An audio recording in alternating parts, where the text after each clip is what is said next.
लोग कहते हैं कि मुंबई में अगर आप सरसों फेंक दीजिए तो ज़मीन पर नहीं पड़ती। लोग ये कहते हैं कि मुंबई के किसी भी घर में अगर कोई आवाज़ आती है तो मोहल्ले वाले को पता चल जाती है। लेकिन उसी मुंबई में एक युवक की हत्या हो जाती है और 20 दिनों तक किसी को भनक नहीं लगती। नमस्कार, मैं सुशील तिवारी, आप देख रहे हैं एक सहारा न्यूज। मुंबई के नालासोपारा की वो हत्याकांड आप सभी लगातार अपडेट देख रहे हैं हमारे चैनल एक सहारा न्यूज़ पर। किस तरह से एक पत्नी चमन अपने प्रेमी के साथ मिल करके अपने ही पति को मार करके अपने ही बेडरूम में दफन कर देती है और 20 दिनों तक किसी को भनक तक नहीं लगती। वो पत्नी उसी बेड पर दफन करने के बाद उस स्थान पर बेड लगाती है और जो है उसी पे अपने प्रेमी के साथ सोया करती थी। इस तरह की जानकारी निकल करके सामने आई और उस खबर में अब तक जितनी भी जानकारी निकल करके आई वो आप तक हम बेबाकी के साथ पहुंचाते रहे हैं। दरअसल आपको मैं पहले बताया कि पुलिस दोनों को गिरफ्तार करके कोर्ट के सामने पेश की और पुलिस ने इन्वेस्टिगेशन के लिए कोर्ट से 7 दिनों की रिमांड मांगी। कोर्ट ने इस गंभीरता को देखते हुए पुलिस रिमांड पर चमन और मोनू को दे दिया। अब क्या है, पुलिस इन्वेस्टिगेशन जारी करी है, लगातार पुलिस का इन्वेस्टिगेशन चल रहा है। ऐसे में चमन को लेकर के पुलिस उस गली में पहुंचती है, उस मोहल्ले में पहुंचती है, उस कमरे में पहुंचती है जहां पर चमन और विजय एक साथ रहा करते थे और चमन ने अपने पति को मार करके उसी कमरे में दफन कर देती है।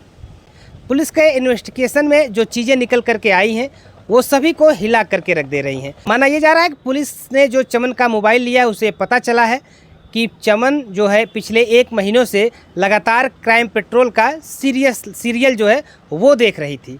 इसकी पुष्टि तो हम नहीं करते, लेकिन पुलिस अधिकारी ने इसका बयान नहीं दिया है, लेकिन ये सूत्रों से जानकारी मिल रही है कि चमन जो है 1 महीने से लगातार क्राइम पेट्रोल देख रही थी। क्राइम पेट्रोल आप लोगों ने अगर देखा होगा तो आपको पता होगा कि इस तरह की तमाम जो क्राइम की स्टोरियां हैं उसमें कवर की जाती हैं, दिखाई जाती हैं। लेकिन चमन तो इस हत्या को लेकर के क्राइम पेट्रोल को देखा और घटना को अंजाम दिया, लेकिन वो भूल गई कि क्राइम पेट्रोल में लास्ट में एपिसोड में जो दिखाया जाता है वो पुलिस खोल लेती है, केस का पता चलता है और फिर बाद में उसे जेल भी भेजा जाता है, उसे सलाखों के पीछे जाना होता है, सज़ा भी मिलती है। शायद इस कहानी को चमन ने न देखा हो, उसको हत्या करना था तो हत्या तक का ही सीन उसमें देखी हो। तो फिलहाल पुलिस एक बार फिर से चमन को सीन क्रिएशन के लिए नालासोपारा के उस कमरे में ले जाती है, उस मोहल्ले में ले जाती है, उस गली में ले जाती है जहां पर विजय आया जाया करता था और जहां पर विजय रुक करके काम करता था और जहां पर जिस कमरे में विजय को दफन किया गया था।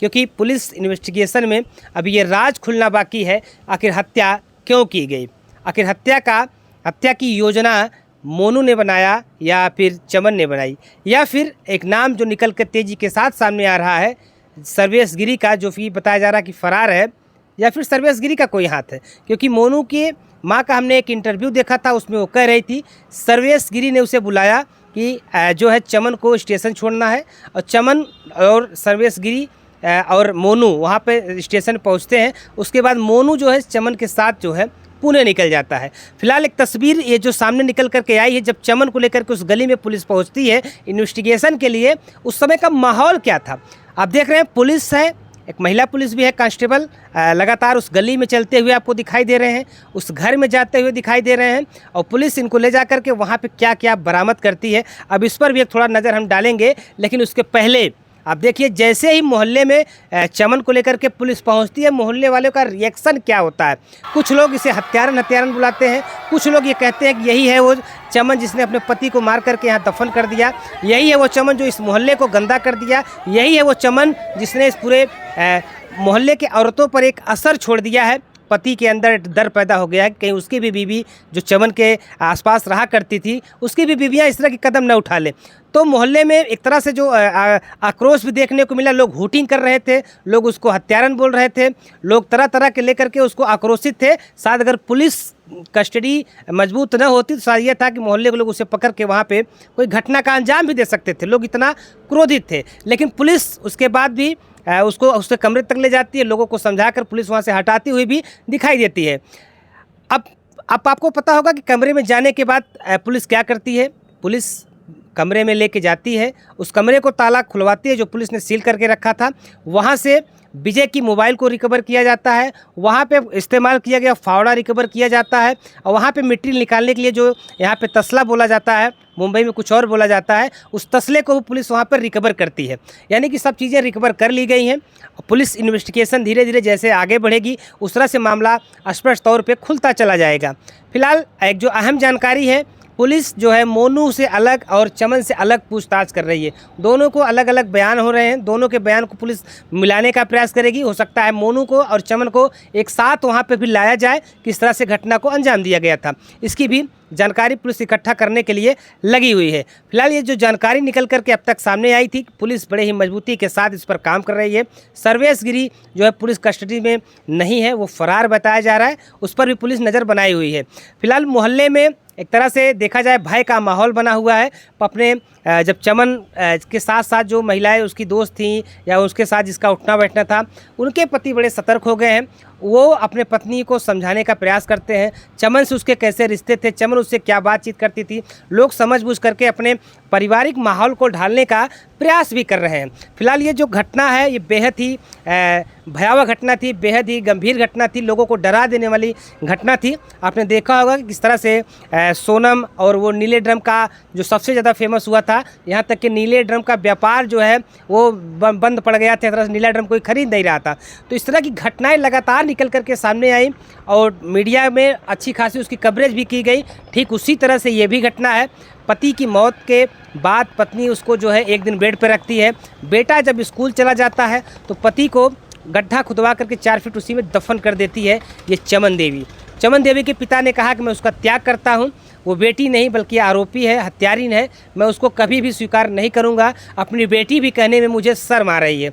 तो वहीं पर जो मोनू की माँ है उसने भी कई बड़े बड़े खुलासे किए हैं, उस पर भी हम एक रिपोर्ट आपको अच्छे से बना के दिखाएंगे कि वहाँ पे जो स्थितियाँ थी किस तरह से भयावह हो चली थी कि इस घटना को अंजाम देने से पहले अगर कोई समझदार होता शायद वो समझ जाता, लेकिन लोग इसलिए नहीं समझ पाते हैं। ये आमतौर की पति पत्नी के बीच की घटनाएं वहाँ पे होती रहती हैं।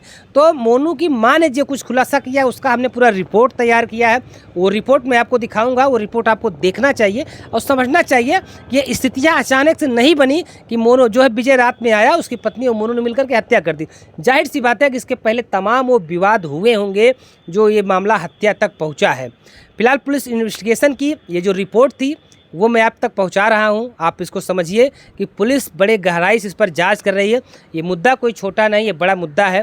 ये तमाम सामाजिक जो स्थितियां हैं उस पर असर डाल रही हैं। ऐसी घटनाओं में पुलिस चाहती है कि बड़ी से बड़ी कार्रवाई हो, कोर्ट इस पर जो हम चार्जशीट पेश करें, कोर्ट उस पर मजबूती के साथ फैसला ले, इनको जो है सजाए मौत दे या फिर आजीवन कारावास दे, लेकिन बड़ी सज़ा दे जिससे आने वाली जो और भी इस तरह की घटनाएं के बारे में सोचते हैं उनको एक सबक मिले। उनकी घटना करने से पहले उनके हाथ काँप जाएं, उनके रूह काँप जाएं, उनका दिल दिमाग डिस्टर्ब हो जाए, कोर्ट ऐसी सज़ा दे। तो पुलिस ठीक उसी दिशा में काम कर रही है।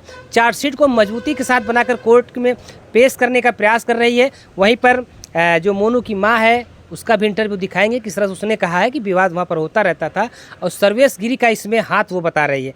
फिलहाल जो पुलिस रिपोर्ट थी वो मैं आप तक पहुंचाया हूं। ये रिपोर्ट आपको कैसी लगती है आप कमेंट बॉक्स में ज़रूर बताइएगा। जहां सुधार की ज़रूरत होगी वहां पर सुधार किया जाएगा और जहां पर और विस्तार करने की ज़रूरत होगी विस्तार किया जाएगा। इस रिपोर्ट को दिखाने का हमारा ये मकसद था कि आप ये मत समझिए कि कोई घटना करने के बाद शांति से कोई बैठ सकता है या पुलिस कोई कार्रवाई नहीं करती, लेकिन इसका दिखाने का यही मकसद है। पुलिस पूरी मुस्तैदी के साथ हर केस पर कार्रवाई करती है और उसको घटना के अंजाम देने वाले व्यक्ति को खोल करके रख देती है। हालांकि इस घटना में बहुत कुछ है जो भी खुलना बाकी है, क्योंकि हत्या क्यों की गई, हत्या का कारण क्या बना और मजबूत वजह क्या रही, ये सब पुलिस अभी बताएगी।